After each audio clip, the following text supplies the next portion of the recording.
Okay, hello everyone. Welcome to Ship Your Best Self, preparing for a conference like a developer. I am so excited to be hanging out with you all today.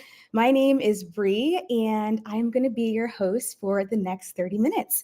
So, a little bit about me before we dive all the way in. I am a front-end engineer turned developer advocate at HubSpot, and I also create technical content on the side as well, mostly on platforms like TikTok, YouTube, and that's actually what helped me pivot from front end engineering to developer advocacy. So, my goal has always been to basically share my journey in the hopes of inspiring other developers or other engineers, and to show that you don't have to come from one specific background or to be a certain kind of person in order to become an engineer. And then also, a little fun tidbit is I absolutely love getting creative with code. CSS has been my absolute favorite thing to play with over the past year or so. So let's talk a little bit about why we're here today and what we're really going to get into. So we're not going to be looking at code, but we're basically going to be talking about ways to really set yourself up for success when it comes to Tech this year. So let me know in the chat if this is your very first time at a tech conference. I know that sometimes it can be like your first time and you're not really sure about how to navigate it or what to do, but that's exactly why we're here. So regardless of whether it's your first time, your 1 millionth time, attending a tech conference is definitely an investment, whether it's an investment of your time or maybe you've invested a little bit to be able to travel to the event in person. And with you investing, you want to make sure that you are able to get the most out of your investment. And we're going to break that down into a couple of different ways. So the first one is being very strategic about what your conference strategy is, and having a goal for what you want to take away from the conference is an absolute must. Once you have the goal, you can start to plan other things around it. The next thing is, once you have that plan, we want to make the most time that we can at the conference and really make memorable connections. That's really what's going to help us. And then the third thing is, after you've gone to the conference, planned, had an amazing time, what do you do with all of those new connections that you have? We don't want them to go stale, so it's all about how we follow up. And then lastly, we're going to bring all of this together, and I'm going to show you how to make a winning conference strategy and make sure that you get a good return on your investment at Tech, which I already know you will. Now, we are going to cover a lot, but don't worry, because I have slides that are available to access right now, both on my website and my LinkedIn, to reference if you need to. So you don't have to worry about having your pen and paper and everything like that out. So let's get started with one of the most important parts about attending a conference, which is the prep strategy. So you can raise your metaphorical hand or do it if you would like to. But if you've ever attended a conference with no planning, just vibes, let me know. I think we've all done it at one point. Maybe you walk around the expo, or maybe you just kind of wait until you get there to scope it out and kind of see what's going on. And it's not that you can't have a good time that way or that you can't get a lot out of the conference that way, but you'll be surprised what even just a little bit of planning does for your experience. So let's start by thinking about, how are we going to stand out before we walk in the door? That should always be the goal, whether you are looking for ways to expand your network. How do you make yourself stand out within your network, or to start growing your network before Tech? Or if you want to do something like walk away with leads for your next technical role, how do you put yourself in a position to where recruiters or hiring managers are going to start to see you and understand what your value is and the skills that you can provide before you even get there? So you guys here are already one step ahead because you're hanging out with us here today at the pre-conference event. So you are right on track. So let's get started with a couple of different things that we're going to do in the pre-planning process. The first one is going to be to optimize that GitHub repo and portfolio. So your digital presence as an engineer is genuinely one of the most important things. When someone lands on your little section of the web, you want them to have all the information that they need to be able to see what kind of engineer you are, what kind of skills you have, and the value that you can bring. So how many of you are actually confident about how your GitHub profile or your portfolio looks right now? I am a person where I am always in a state of flux, so I definitely need to update and tweak mine a little bit, and that's okay. So here's the thing. So someone in a hiring capacity is going to look at your GitHub profile for all of maybe 30 seconds max. So what we need to do is optimize and make sure that we are making the most out of that time that they have with us on our little section of the web. So first things first, if your GitHub profile README is blank, I highly recommend taking a few minutes to just go through and create that profile README. Talk about who you are professionally, what your skills are, and link to some projects that you've worked on. So here on the left is my current GitHub README, which I will not lie is a little bit out of date, but basically what it does is it has a paragraph about who I am, what I build, and the technologies that I use. And then on the right-hand side, we have another example of a GitHub README that does the exact same, just in a little bit of a different format. And I really like this one because it even has a widget for the GitHub stats. Now, if you're new to setting up a README or you don't really have one or you need a little bit of inspiration, I have two different resources that I've linked in this slide deck. And the first one is going to be a README generator to help you out with maybe formatting or starting to think about how you want to organize those different parts of your profile README. And the next one is going to be a GitHub repo full of all kinds of styles of READMEs. I'm somebody, as you can probably see, who likes to make things kind of cute, add in a little bit of personality. So I highly recommend you check that out if you are the same way as well. And the next thing you want to do is, aside from your profile README, you want to showcase that work that you've been, like working so hard on. So try to at least pin one very strong repo that you can, that you have, if you can do that on your page. We want to make sure that our strong repo has a README that includes a couple of different things. It needs to include a description of the project and what technology was used. If you don't have anything else in the README, please, please, please at least have a description. Somebody who's going to come to your profile and look at your projects, they're not going to look through the code to see or try to figure out what it does. Have it all in one place for them and list out what your project does and what technology was used to make it easier for them. And if you're feeling ambitious, I highly recommend doing a video walkthrough of the project or even a short code walkthrough as well. And I know this might seem like it could be a little bit out of your comfort zone, but when I tell you this genuinely helps for you to have something asynchronously where a recruiter or hiring manager, or honestly anybody, could go through and see not only what your project does, but have you actually explain it to them, it's so paramount. And the last thing that you should have on your README for any of your projects is installation steps. Show somebody exactly what they need to do in order to be able to install and to use the project. And for any of your repos that don't have all of this just yet, that's totally okay. But if there's any repos that might be in a state of flux, or maybe they need to be cleaned up just a little bit, I would consider privating those and sort of like working on those in the background versus having somebody who's coming to your profile kind of like sift through all of those. Now, the next thing that we're going to do is really work on our elevator pitch. How many of you get nervous when somebody says, "Tell me about yourself"? Because I've been there. Sometimes I still do even get a little bit nervous, and it's all good. So what they're asking for when they say, "Tell me about yourself," is not tell me about your whole life story, right? They're asking you to tell about who you are professionally as a developer. So taking time to craft that elevator pitch kind of helps to relieve some of that stress. And it also makes you plan and makes sure that you're conveying that background and that value that you have. So let's change the generic, "Hey, I'm Bree and I'm a front-end developer," to something that's a lot more useful. So we're going to start with conveying our role. So not just I'm a front-end developer or that I'm looking for front-end development roles. Let's turn it into, "Hi, I'm Bree and I specialize in front-end development and I have experience in building component libraries and improving site performance." This gives us exactly what we need about the type of development that we do, but also starts to nail into some of those specialties.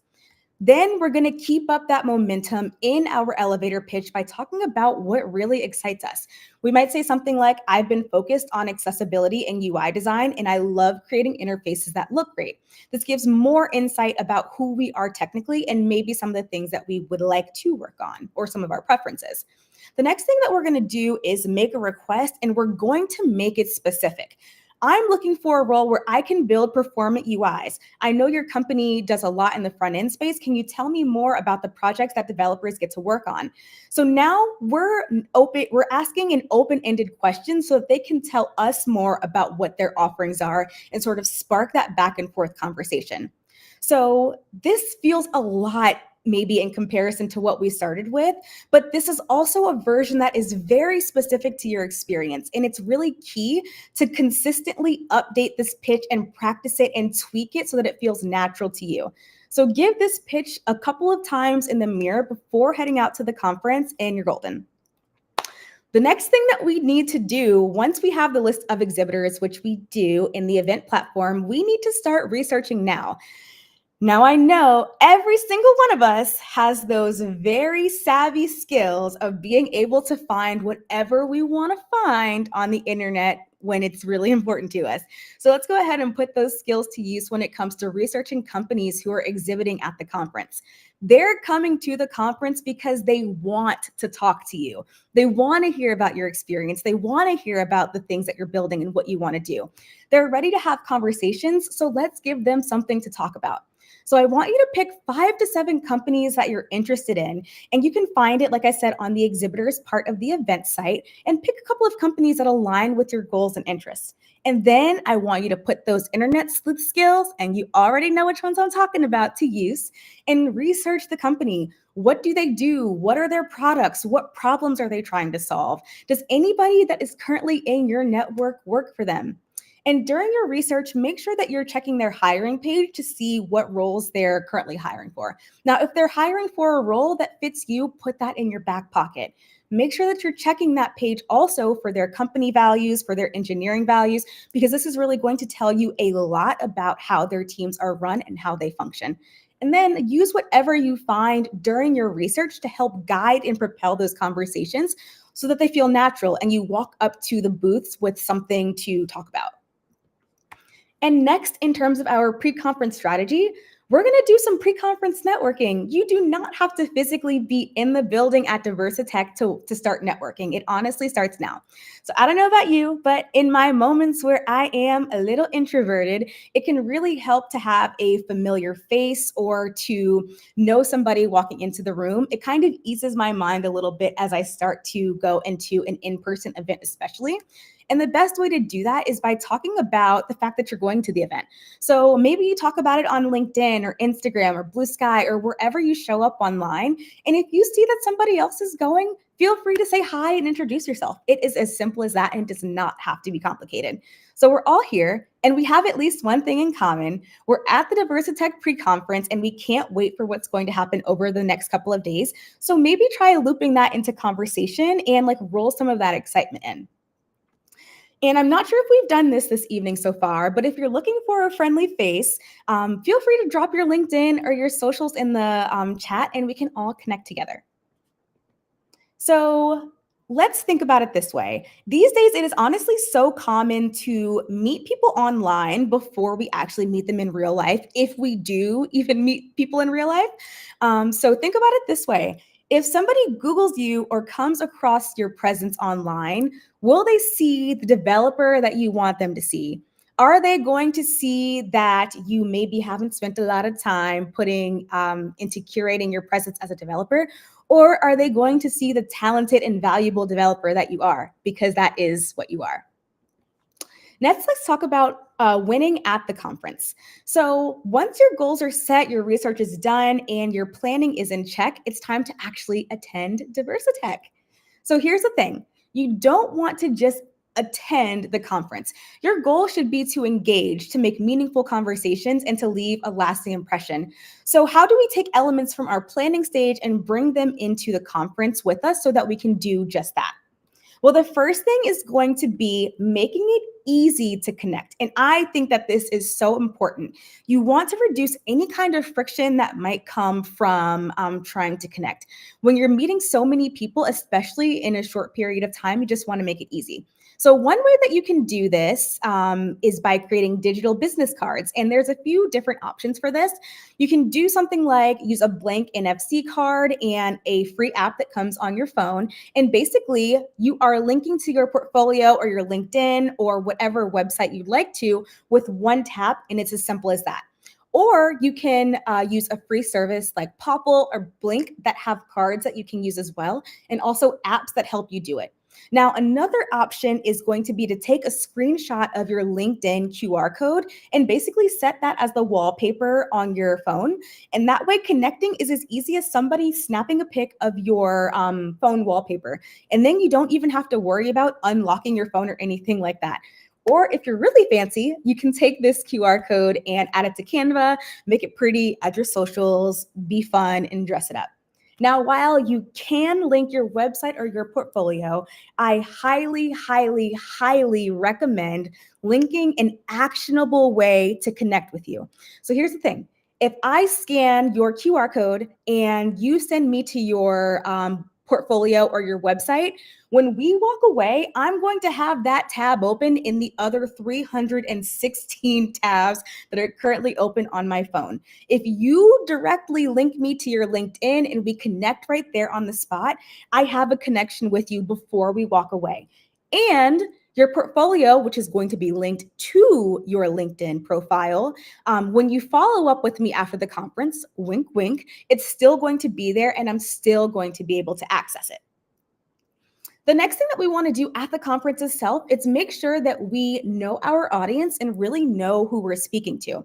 So, a few minutes ago, we talked about crafting that elevator pitch and the art of really showcasing your value and showing what you can do and your experience to those you chat with. So, here's the thing. The reason that coming up with the elevator pitch is so helpful isn't because your goal is to memorize every single piece of it.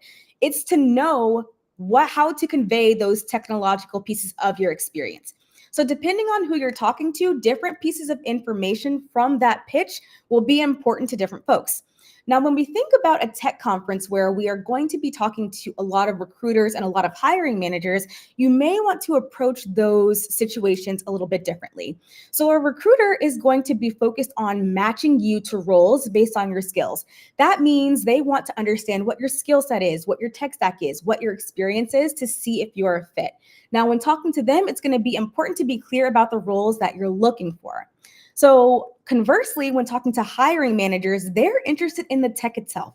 Think architecture, real world experience. When talking to hiring managers, try to prioritize showing how you think through problems and always try to tailor your conversation to your audience if it's possible. Now, building meaningful conversations. I've said that, or meaningful connections, excuse me. I've said that a couple of different times so far. And if you're an introvert like me, you might be saying, well, how do I make the connections? You've already practiced your elevator pitch. You're at the conference itself, but how do you go about doing it? And my short answer is honestly by talking to people.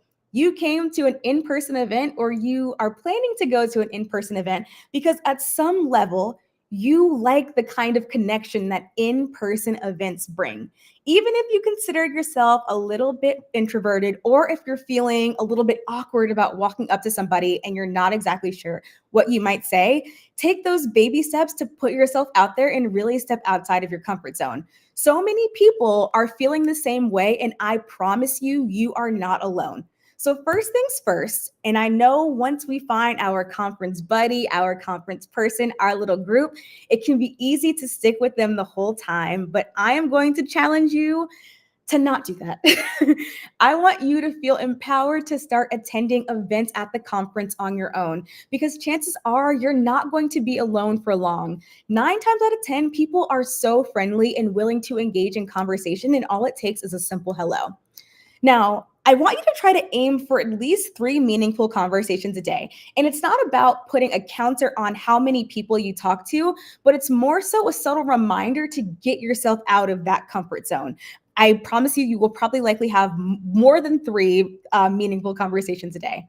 If you need a couple of ideas for conversation starters, maybe try asking about the conference. What was your favorite conference session so far? Is there any session that you're looking forward to? What made you decide to come to Diversa Tech specifically? Or you can ask about who they are as a person. And I know what do you do is a typical question, but I feel like there's some ways that we could make it better or more interesting, something that's not so closed. So maybe try asking what's a challenge that you're solving at your company, or maybe even a challenge that you've been solving like in a personal project. Or you might try asking what are things that you're currently learning, or what do you want to be better at? So you may come to the conference not knowing anybody, and that's okay, but there's no reason that you should leave the exact same way. So the best connections aren't the ones that you make from handing out your resume or talking about your job. They're made by having conversations that people won't forget. Even though it's a tech conference and we are there because at some level we really enjoy tech or are aspiring to get there, you and everybody else has other passions and other interests. So use those as tools to connect with others. And the next section is going to be our follow-up game plan. So you've gone to Diversitech, you've had the best time of your life, and your LinkedIn is stacked. Do not go through all of those requests and just approve them and call it a day. What we need to do is keep up the momentum. And we're going to do this by going beyond the conference and following up with intention so that we strengthen those new connections. So we don't want our new connections to become stale.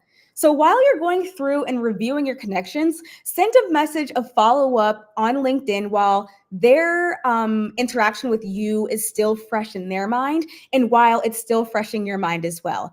You're going to start off by reminding them of who you are, maybe how you met, because you're going to meet so many different people across the conference, and having a reminder is just nice, to be honest. And then you want to try to add value where you can. So maybe they mention that they're interested in learning a specific skill or that they are getting started with a new technology.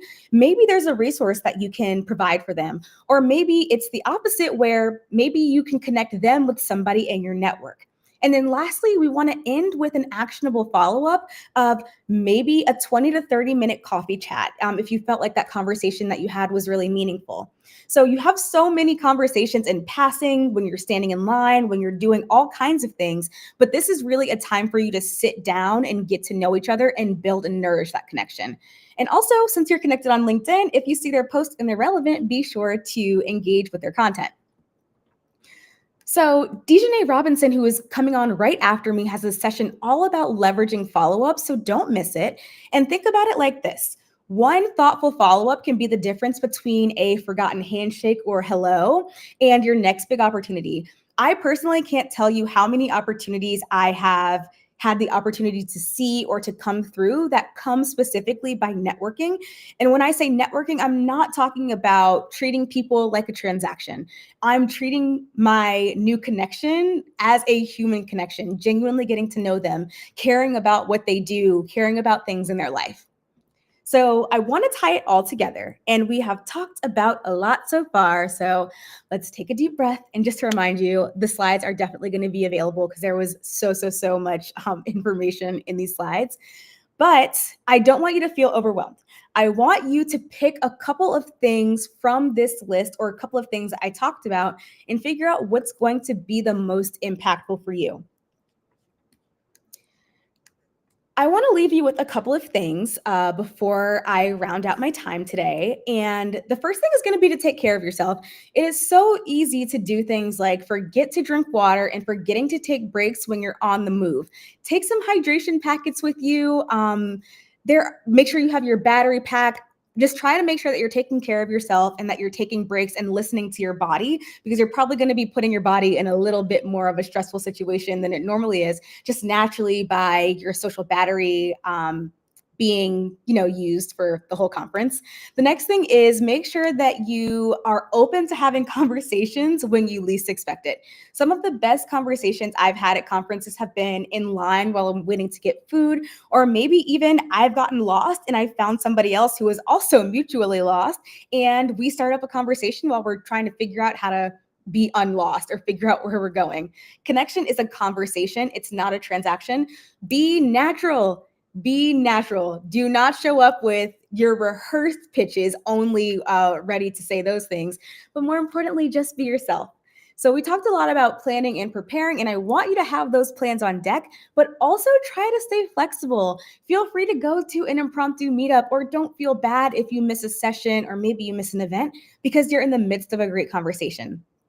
And lastly, these days are absolutely going to fly by so much faster than you know. So try to keep a little log, even if it's just something in your phone about what you did, something that you learned from all of the sessions. Maybe you learned something about companies from the exhibitors. Write down those meaningful conversations to make sure that you don't forget them. And most importantly, have fun because it is an in-person event. So be in the moment. So I want to thank you all so much for hanging out with me today. And before I leave you and let Dejanay pop on stage, I've got a challenge for you. I want you to take a couple of seconds to write down a couple goals you have. And if you're comfortable, share your conference goals in the chat so that we can all collectively start to help each other and make sure that our conference goals are being met. It has been an absolute pleasure chatting with you all today, and I would love to connect. You can scan my QR code to get to my LinkedIn and to my website where these slides are going to be posted so that you can go back and review. Thank you all so much.